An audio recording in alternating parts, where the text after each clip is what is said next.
All right, section 3, unit 3, we're going to continue on with. This portion of the unit deals with the cell membrane, osmosis and diffusion, and active transport. The first part we're going to cover is the cell membrane. This is a barrier that separates the cell from its external environment, which you should already know that. But what is a cell membrane made out of? Cell membranes are composed of 2 phospholipid layers. Have we talked about phospholipids? A little bit. Okay, so a phospholipid is this weird little shape down here. It has the phosphate head and these little tails, which I think we talk more about later. Mm-hmm. Okay, it says the cell membrane has 2 major functions. First, it forms a boundary between the inside and the outside of the cell. And second, it controls passage of materials. And this is pretty important if you want reactions to go on, because you want to control what's going on as much as you can. And again, the cell membrane is made of these phospholipid bilayers, and we kind of talked about that last unit too, whenever we told you about hydrophobic and hydrophilic. There are other molecules embedded in the membrane, and the fluid mosaic model describes this membrane. These other things that are molecules that are inside the cell membrane, we have the carbohydrate chain, and you can see part of it right here coming out of the top of the cell membrane. That's the access to the outside of the cell. Okay, so then we also have the top of a protein molecule that is outside the, that one, that's outside, no, right there. That's outside of the cell. And also, to see the cross section, you can see part of it on the inside. That's also the protein molecule. The first one is only showing you it sticking out of the top. This is showing you a cross section. This one would be like the tip of an iceberg. And here, if you were to look underneath the water, you could see the whole iceberg, or the whole protein. It goes all the way through that bilayer, or those 2 layers of phospholipids. Phospholipid, if you need a reminder, that's that little phosphate head. And he's got little tails. This guy likes water. It's hydrophilic. Hydrophilic. This guy, scared. Let's see, how should I draw scared? He's hydrophobic. Hydrophobic. And that's supposed to be an H, not an A. Whatever. I can't draw with a pen. So, that is a phospholipid, and it's a bilayer because there's 1, 2. I guess I can make that a 2 layers of phospholipids, just kind of as a review. And then we also have our little cholesterols that are inside. And we also have our protein channel, which these will become important because these are going to be how some molecules move from the inside and outside, or from the outside to the inside. Yep, if they're small enough and they can fit through. Okay. I don't think it's showing that part on there. Oh, it's not. I don't think we can change it now, can we? Oh, yep. Let's try that. Oh, sorry, we realized part wasn't showing. All right, next part we have is that the cell membrane is selectively permeable. What this means is that some molecules can cross the membrane while others cannot. And it shows it on the next one. It shows a little diagram. Oh, well, okay. Those can pass through. These cannot. Just because they're too big, or they've got a charge, or something like that. We'll show one going through. Look at that. Yep. Beautiful. Yep. Was there anything else we wanted to say about that? Just said it lets some. So, selective, selectively permeable, just think of it like as, strainer, if you're draining spaghetti. Okay, it keeps that spaghetti out and lets that water or other small stuff pass through. A good analogy a student gave me was it's like your mouth. That your mouth, if you'll allow some stuff through and will not allow some. Okay, so next. Okay. Chemical signals are transmitted across the cell membrane. And how, you might be asking? Well, we have these things called receptors. These receptors are these different kinds of proteins. Okay, they're going to bond with these little shapes out here. Okay, these are called, well, this one not, because it's not the correct shape here. Okay, but this little circle, this is called a ligand, and it's going to fit kind of like a puzzle piece into the certain receptor, which then starts a chain reaction in the cell, starts some kind of reaction or some kind of something. Starts something. Depends. We have intracellular receptor and membrane receptors. What, anything you want to say? Don't really need to go in much detail about those, just know that there are 2 types.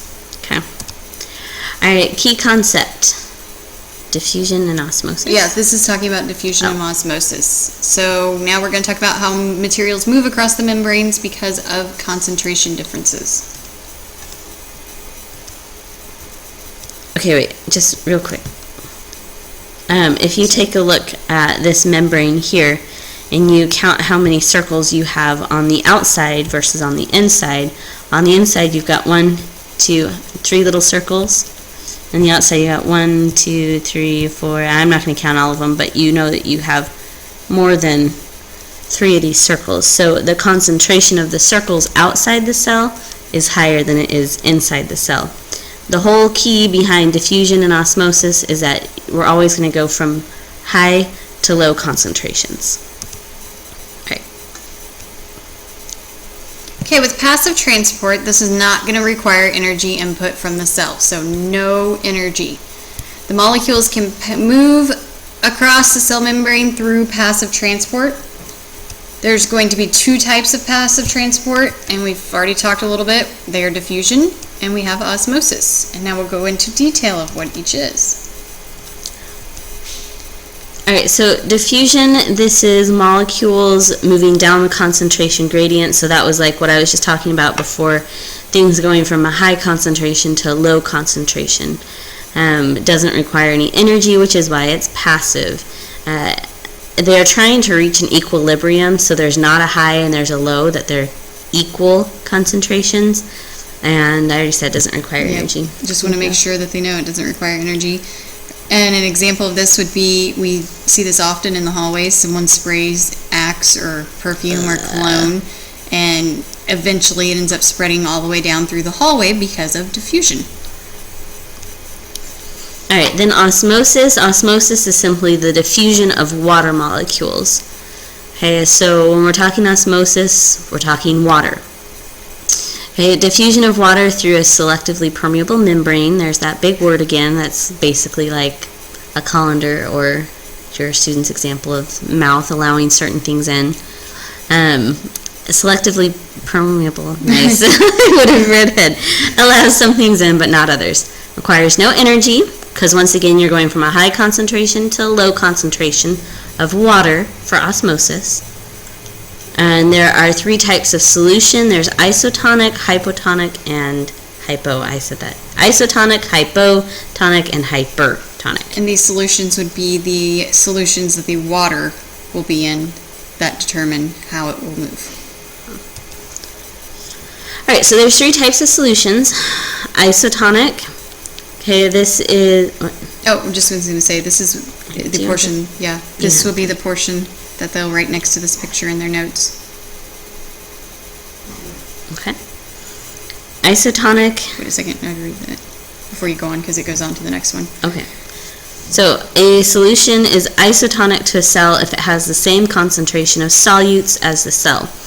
Okay, equal amounts of water enter and exit the cell, so it stays constant, the size of the cell. One thing that maybe I would bring up is solutions. Okay, what are solutions? Solutions are solvent. Oh geez, sorry. Solvent, maybe you should write, plus a solute, because I really am not good at this. And might do a refresher on what solvents and solutes. Yeah, when we're talking in biology, when we say solvent, we're generally talking about water. Mm-hmm. And when we're talking about solutes, we're talking about the stuff that is dissolved in the water. So like salt water, the salt would be the solute and solvent would be the water. So this is really important to keep in mind as we're going through solute and solvent, as we're going through hyper and hypotonic solutions, because there's well, we'll talk about it as we. And as a refresher, with isotonic, we're going to have the concentrations the same, so there's going to be equal amount of water entering and exiting the cell, so the size is going to stay the same with isotonic. Yeah, the tricky thing about isotonic, hypertonic, which we can move on to, and hypotonic is we're not talking about the solvent, we're talking about the solute. Okay, so hypertonic here, see, you totally should be drawing these. It's okay. Hypertonic, that's what you need to fill in next to that picture, is a solution that has more solutes than a cell. Okay, so overall more water is going to exit a cell in a hypertonic solution, causing the cell to shrivel or to even die. So you have the water exiting out, it's wanting to leave, and it's going to eventually shrivel up and die.